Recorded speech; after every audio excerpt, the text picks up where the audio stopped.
ऐसा में ये कि यही सवाल आप रोज पूछते हो, इसका मतलब ये है कि आप बीजेपी के एजेंडे पे काम करते हो। मैंने पहले भी कहा कि पहले भी कहा कि जो लोग गए उनको हम बाहर निकाल चुके थे। मैं नाम पढ़ना चालू करूं तो आपको समझ में आ जाएगा।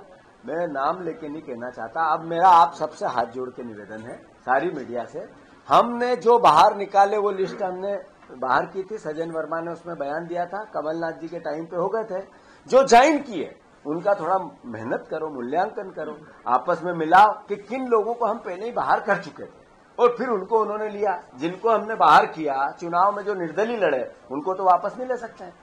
और जो लोग बचे हुए रह गए, मेरे से पहले उनसे पूछ के आओ कि आप क्यों गए।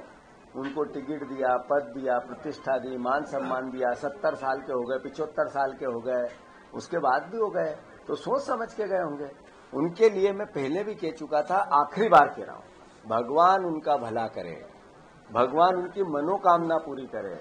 जिस नियत के लिए, जिस भावना के लिए गए, वो उनका भला हो जाए, ये मैं प्रार्थना करता हूं। दुख होगा मुझे कि उस दिन गए, उसी दिन माला पीड़ी, उसके बाद आपने भी नहीं बताया उनको। एक भी मीडिया वालों ने वापस उनका फोटो नहीं बताया, सिर्फ माला ही बताई।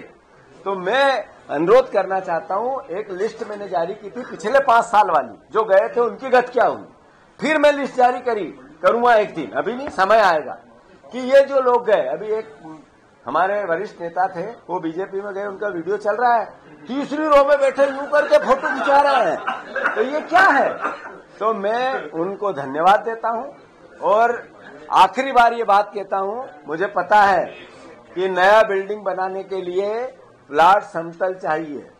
अगर मैं इस बात को अस्वीकार नहीं करता हूं कि हम में कमी नहीं होगी, हम 4 बार हारे हैं, यानी हम में भी सुधार की आवश्यकता है और वो करेंगे, दृढ़ता से करेंगे, बिना डरे करेंगे। युवा पार्टी बनाएंगे, नई पार्टी बनाएंगे, नए विचार की बनाएंगे और 28 में कांग्रेस की सरकार भी बनाएंगे।